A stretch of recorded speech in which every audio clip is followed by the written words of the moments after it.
Thanks for coming. You know, a lot of people obviously know you from Bates Motel. How much time was between Bates Motel and this new show? There's 3 days. 3 days? 3 days after I finished. I was wondering about that, because it seemed like that show just concluded, and now you're on this show so yeah, quickly. sorry, I know. I came back too soon. I apologize. It's okay. You can never come back too soon, and you are obviously very young, and you're playing a doctor on this show, which is unusual, but the character is an unusual character.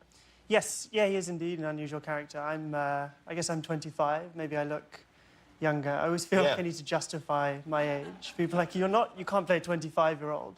But I am 25. So yeah. I apologize for disrespecting 25-year-olds or something. But there's really nothing you can do about it. I see you're trying to grow a little bit of facial hair, but that's about all. I've only had a day or two since I was last on set. It's like the clean-shaven look of Norman and Sean Murphy. Is this a problem for you in general, looking younger than you are? Like if you go to a bar or something like that? No, not too bad. No, but it's not. No. I mean, at least in England, it's 18 to drink. Oh, yeah, in England, yeah, they'll let you, they let you drink. You just do it whenever you want. Yeah. What part of England are you from? From London.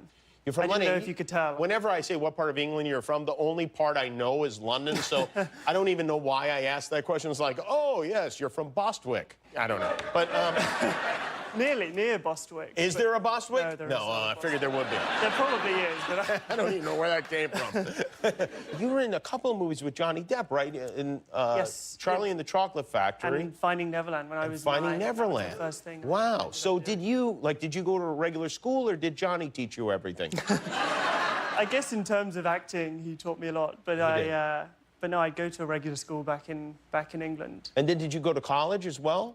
Yes, yeah, I went and did languages, Arabic and Spanish. Arabic and Spanish, really? Wow. Yeah, genuinely, as opposed to me lying to you. So it just seems odd. So, like, you could carry on a conversation with Guillermo in Espanol?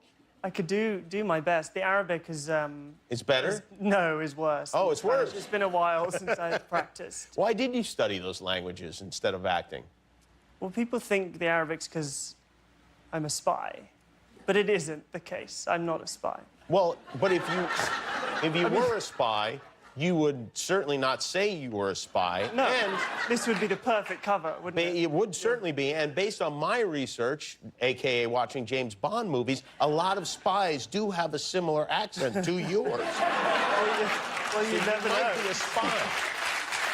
I don't know who sent me here to investigate you, Jimmy. I don't know what you've been up to. It could be anyone. It could be the president, you know. He's turning over a lot of rocks right now.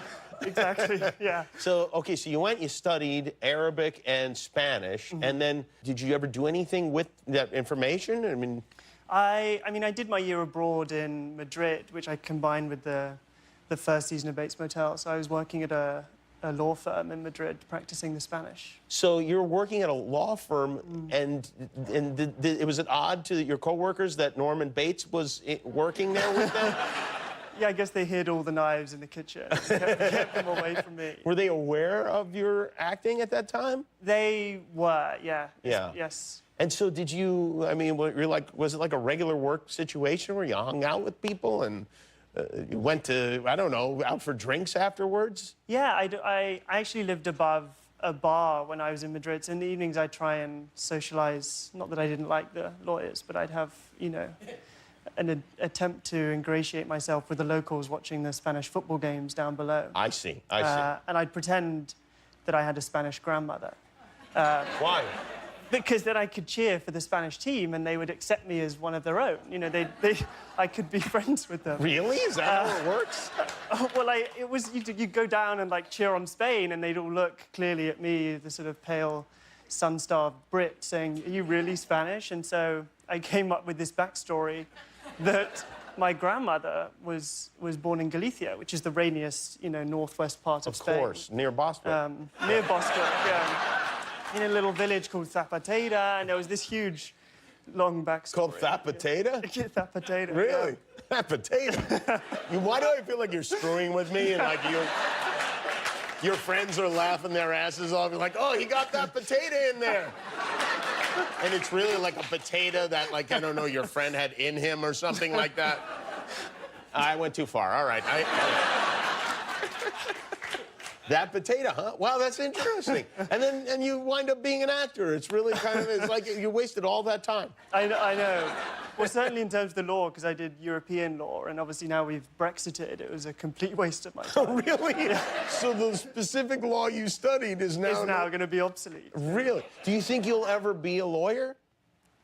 Maybe. Maybe. I mean, you never know. Depends.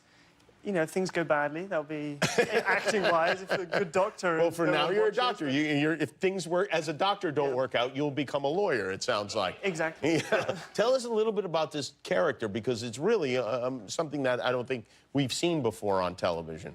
No, I mean, he's a young surgeon who moves from his quiet country life to join this prestigious hospital, and he has autism and also has savant syndrome, and his condition...